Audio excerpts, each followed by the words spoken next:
Bonjour les amis, après beaucoup de temps, avec toutes les fêtes et les situations, on continue notre chemin avec les opportunités cosmiques qui s'ouvrent pour nous aider et à continuer à grandir vers la conscience de lumière. Ok, on est tout le temps dans la scale entre la conscience et basse de ce monde physique limité, très logique, à la conscience infinite et au-delà de la logique et dans laquelle tout est possible, la connexion avec toutes les bénédictions qu'on pourrait imaginer, à être connecté avec la voie de la lumière, la direction de la lumière. Donc c'est vraiment un chemin qu'on continue à faire tout le temps. Et là, on est même et dans une situation, dans une période qui s'appelle la période de Homer, et dans laquelle on compte chaque jour, ok? Elle le compte. Pourquoi on a besoin de compter? On parlera plus pendant la nouvelle lune du Taureau, mais on compte parce que on veut connecter au monde de Séphiroth. On ne veut pas rester bloqué dans ce monde physique limité, très logique, très fragmenté. On veut arriver plus loin, à voir plus loin, à se réjouir d'une plénitude qui est plus importante que les choses banales de la vie courante. Et là, en plus du Homer, et vraiment vers la fin de la semaine, et vendredi et samedi, ça va être la nouvelle lune du mois de Taureau, on a aussi l'énergie de la portion du chapitre Tazria Metzora. Ces deux portions dans lesquelles on parle sur la maladie de la peau, la lèpre. Mais ça parle en deux aspects, l'aspect de la maison et l'aspect du corps. Mais si on voit qu'est-ce que le Zohar nous raconte et qu'est-ce que le Zohar nous dit, quel secret le Zohar nous découvre, c'est que en fait on parle ici à un travail profond de se détacher de la source de la négativité. Et tout ça a à voir avec nos paroles. Ok, Keren, elle avait l'habitude de dire, il faut pas qu'on fasse attention rien qu'est-ce qui rentre dans la bouche, mais aussi qu'est-ce qui sort de la bouche. On sait très bien que Chaim vemavet beyad halashon, ça veut dire la vie et la mort, elle est dans les mains de la bouche. Ok? Ça veut dire avec la parole, on peut détruire quelqu'un ou on peut construire quelqu'un. Et pareil pour notre vie. Je veux lire un passage, d'abord deux paragraphes dans le Zohar qui explique toute l'idée qu'on veut faire attention, surtout cette semaine. Et c'est le verset 85. ועל דאורייתא החזירת ואמרת נצור לשונך מרע וגומר וכתיב שומר פיו ולשונו וגומר בגין דאי שפבתי ולשני ממללן מילין בישין אינון מילין סלקין לאלה ובשעתה דסלקין כולם מכריזין ואמרין הסתלקו מסוחרני דמילה בישה דיפלניה פנון אתר לאחריי דחיביה תקיפה, כדין נשמתה קדישה התעברה מיני והסתלקת, ולה יכלה למללה כדה, נעלמתי דומיה, החשיתי מטוב. Vous avez tout compris.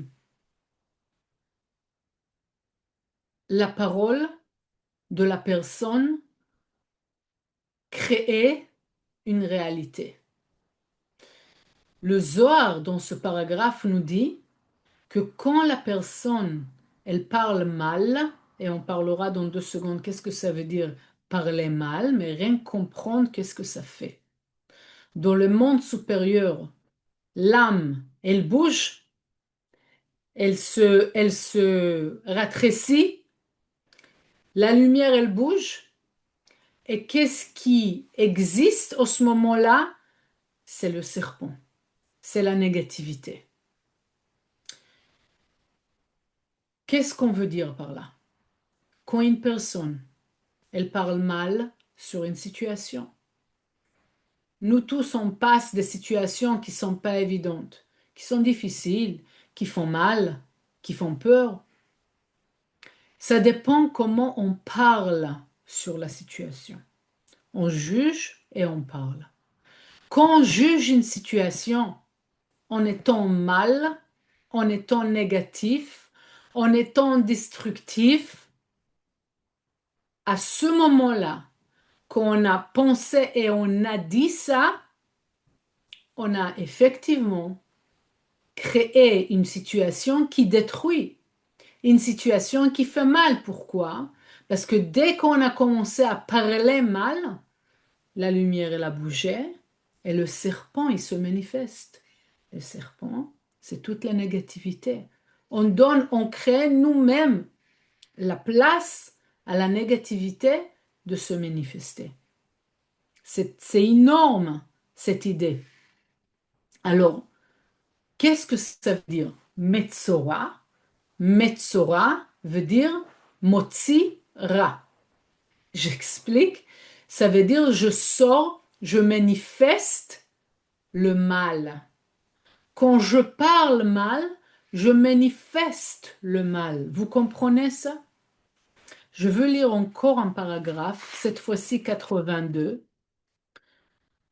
תחזה, בכל זמנה דהי נשמתה קדישי, דבקת בי בברנש, רחימה הוא דמרי, כמה נטורין נטרין לי מכל סטרין, רשימה הוא לטב לאלה ותתה, ושכינתה קדישה, שריה אלוהי. Le Zohar nous dit, chacun entre nous, on est protégé par la lumière du Créateur. On est protégé dans le monde de haut et dans le monde d'en bas, tout le temps. La seule raison pour laquelle cette protection, elle se casse, elle s'ouvre, c'est parce que on parle mal sur notre vie. On décide, on détruit notre vie, notre expérience de vie à cause de la manière qu'on s'exprime. Parce qu'on s'exprime d'une manière négative. Même quand on dit que je suis bête, que Dieu nous préserve, ou que comment j'ai fait cette faute, ou cette situation elle est mal, ou je suis en train de souffrir au ce moment, ou c'est la fin du monde. Toutes les paroles qui expriment une situation en étant négative, cette situation, elle va se dérouler, elle va se développer à être négative. Si je fais attention à la manière que je parle sur la situation et je regarde vraiment, je focalise surtout sur la partie, les étincelles de lumière qui existent dans la situation. Je regarde, je cherche, je demande au Créateur de voir le bien que cette situation, elle me donne. Même si c'est pas évident, c'est jamais évident de voir le bien dans une situation qui est difficile. Mais on demande. On veut voir. Notre désir doit être là-bas. Pas parce que c'est pas bien, parce que je veux avoir une expérience de vie, de lumière. Et dans ce cas-là, parler bien. Parce que qu'est-ce qui cause que quelqu'un y parle mal? C'est quand il commence à souffrir, n'est-ce pas? On peut tenir une semaine, 3 semaines, mais ça commence à bien faire, oui. Donc, quand on commence à passer des situations qui nous dérangent vraiment, on commence à parler mal. Pour que et parler mal, qu'est-ce que ça veut dire parler mal? Ça veut dire on, on- c'est comme si on parle mal sur la lumière du Créateur. Mais la lumière du Créateur, elle est toute bonne. Donc, comment ça se fait? C'est pour ça que la lumière du Créateur, elle se manifeste pas quand on parle mal. Oui. Mais je veux parler bien pour que je puisse avoir l'expérience de lumière dans ma vie.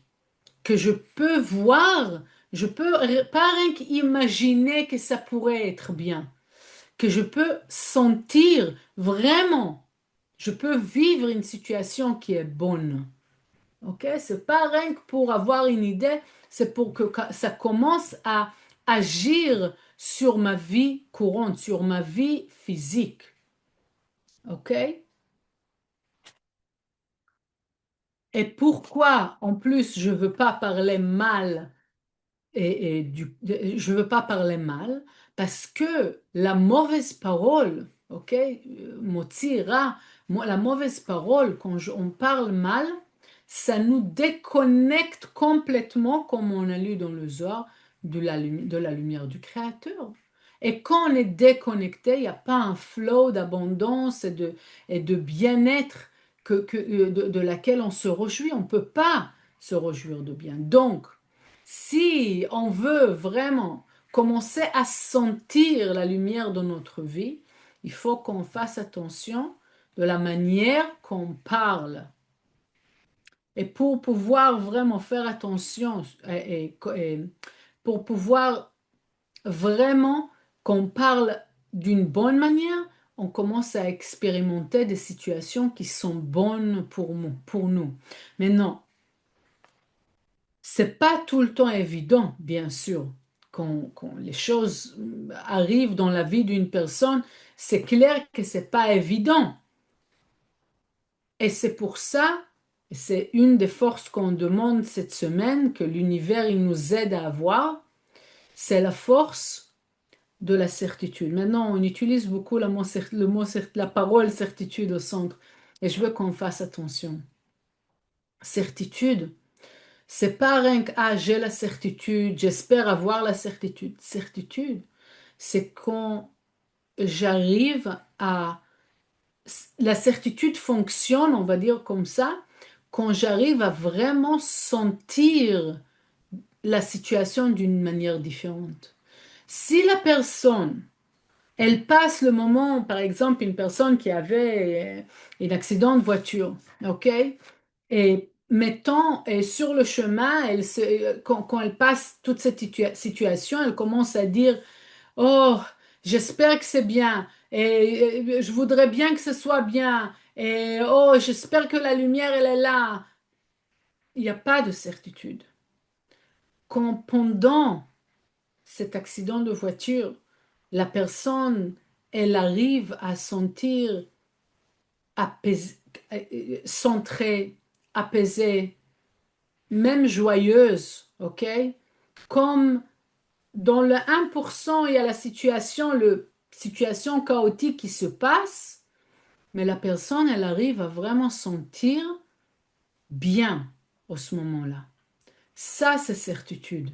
Que j'ai la certitude que cette situation, elle est bonne pour moi. J'ai aucune idée pourquoi, mais je sais qu'elle est bonne. Je sais que ça ramène, c'est déjà bien et ça ramène de bons fruits. Quand je pense comme ça, la certitude au-delà de la logique, quand je parle comme ça, c'est là, je commence à sentir différemment. Effectivement aussi, ça commence à manifester des fruits qui sont, qui sont bien pour moi. Voilà. Donc, il y a du travail à faire. Connectez avec le Zohar. Faites vos travail d'une manière concentrée. S'il y a quoi que ce soit comme question, on est là. À très bientôt.